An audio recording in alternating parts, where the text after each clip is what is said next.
कि पहले हथेलो आके अब बन जा चांदी के और होश बुला दो राहुल। पंचो गिनती पढ़ो चाहे पाड़ो, भोपाल जानो या हाथी काढ़ो। नमस्कार, आप देख रहे हैं वाडला एक्सप्रेस। मैं हूं दीपक बौद्ध।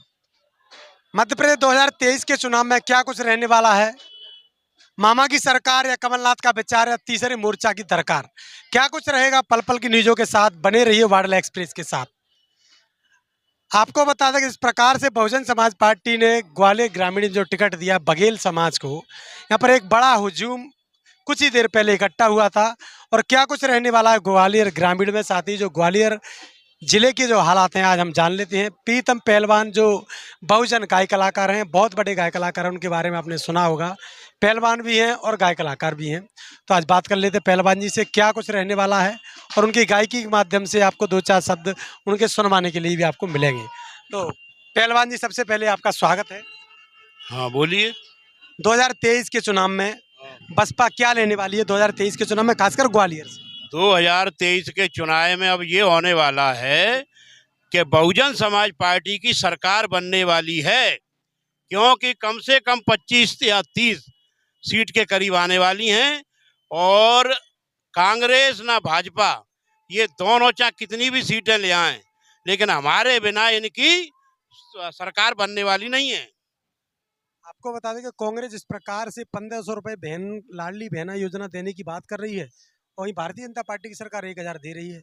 और तमाम ऐसी योजना है जिनके माध्यम से चाहे किसानों को 12,000 हो, ऐसी छोटी छोटी योजनाओं के माध्यम से किसानों को और उनको गुमराह करे हुए है। इसको आप कैसे मानते हैं? ये तो कोरा पारा छलावा है, बेवकूफ़ बनाना है जनता को। तो जनता बेवकूफ़ बनने वाली नहीं है, क्योंकि अब तो जहाँ बहुजन समाज जाग चुका है, वो अच्छी तरह से समझदार हो चुका है।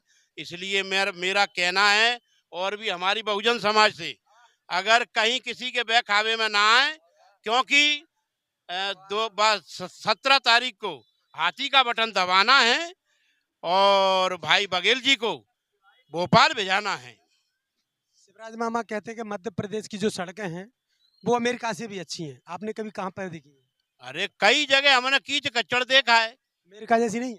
नहीं अमेरिका जैसी कि कऊ जैसी ना नवे, ये समझ लो। कह आदमी अगर गिर पड़े ना उसमें, तो मेरा अंदाज है कि वो तो क्या कहते खत्म ही हो जाएगा।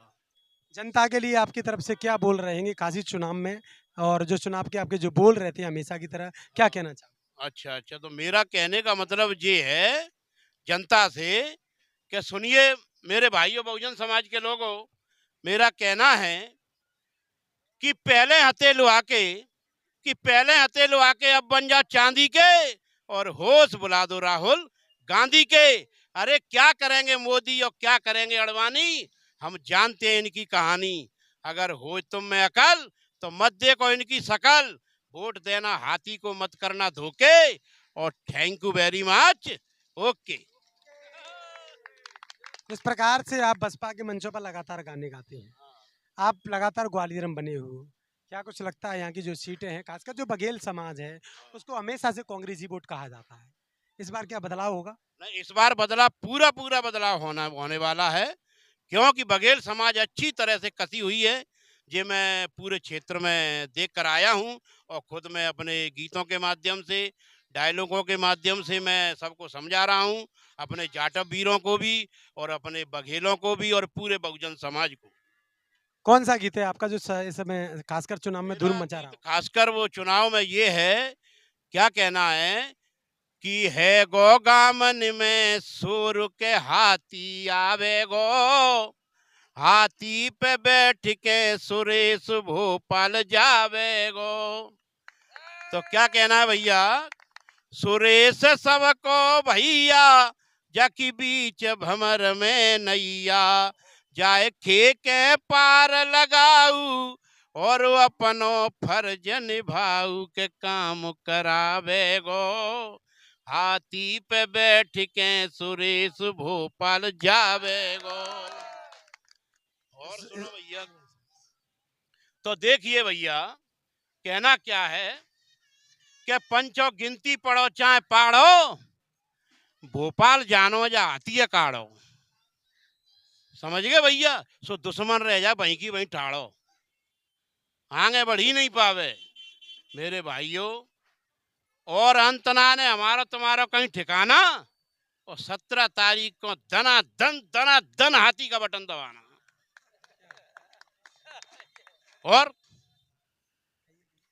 कुछ कहें तो क्या कहना है कि अरे कितने पागल हैं भारत के वासी, और कांग्रेस और भाजपा को समझते हैं मथुरा और काशी। मैं कहता हूं क्या रखा है मथुरा और काशी में? दुश्मन फायदा लेता है, हम रहते हैं उदासी में। अरे हम अपनी गलती से उदास रहते हैं, और इसी को भूख और प्यास कहते हैं। अगर भूख और प्यास मिटाना है तो दुश्मन को सबक सिखाना है। अरे समझदार को इशारा काफी है, और दुश्मन की गर्दन मैंने कलम से नापी है, पूरी 15 फुट है।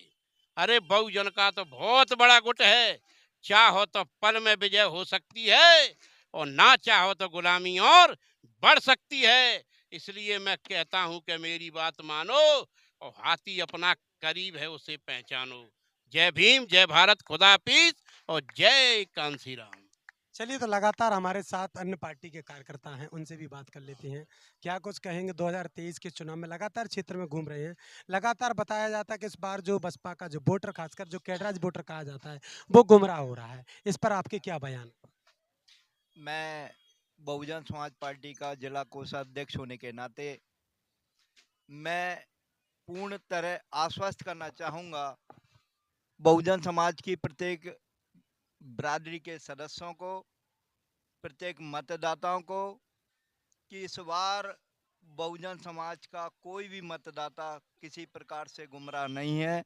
ऐसी अफवाहों फैलाने का प्रोपगंडा कांग्रेस और भारतीय जनता पार्टी की एक सुनियोजित साजिश है, क्योंकि बीएसपी के बढ़ते प्रभाव से दोनों पार्टियां बुरी तरह घबराई हुई हैं।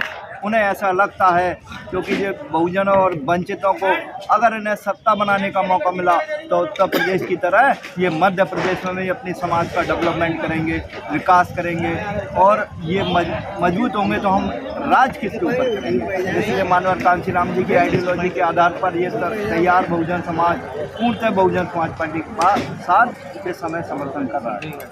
क्या कुछ योजनाओं को लेकर लगातार क्षेत्र में जा रहे हैं? सरकार की अन्य ऐसी छोटी छोटी योजना जिसके माध्यम से जो बहुजन समाज का वोट है वो लगातार गुमराह हो जाता है, उसको आप कैसे रोक पाओगे? ये लाभार्थियों के नाम पर चूंकि जो भी सरकारें बनती है, आज़ादी के इन 75 वर्षों में बहुजन समाज को जो अगर ये विकास के जो छोटे वादे और घोषणाएं करते हैं, अगर इन्होंने अपने जीवन में आज़ादी के 75 सालों में कांग्रेस पार्टी ने लगभग 50 साल शासन किया है, अगर 50 वर्षों में उसने 1% प्रति वर्ष भी अगर विकास कार्य किए होते, इन्हें बहुजनों का उत्थान के काम किए होते, तो आज लगभग इनकी 50% समस्याओं का समूल निराकरण हो गया होता। लेकिन आज़ादी के बाद भी इनकी समस्या जो कि तो है, चाहे वो शिक्षा का मामला हो, स्वास्थ्य का मामला हो, रोजगार के मामले में तो पूरे दुनिया में सबसे ज़्यादा बहुजनों के हालात अगर खराब है तो भारत में खराब है।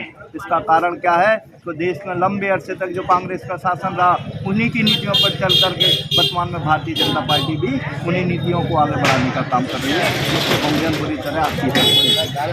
क्या संदेश देना चाहोगे 2023 के चुनाव के लिए, खासकर बहुजन समाज के जो वोटर हैं उनके साथ? मैं बहुजन समाज के मतदाताओं से अपील करूंगा कि अगर अपने खोए हुए मान सम्मान और स्वाभिमान की रक्षा चाहते हो तो आदरणीय बहन कुमारी मायावती जी, जो इस समय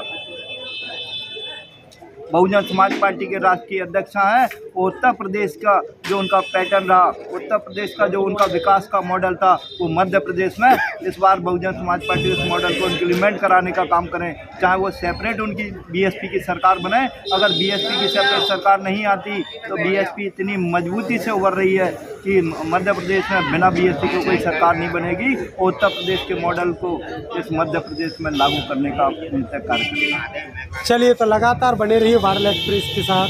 यूट्यूब पर है तो सब्सक्राइब करिए, फेसबुक पर है तो फॉलो करिए, इंस्टाग्राम पर भी लाइक कर सकते हैं, फॉलो कर सकते हैं। लगातार बने रहिए वायरल एक्सप्रेस। धन्यवाद।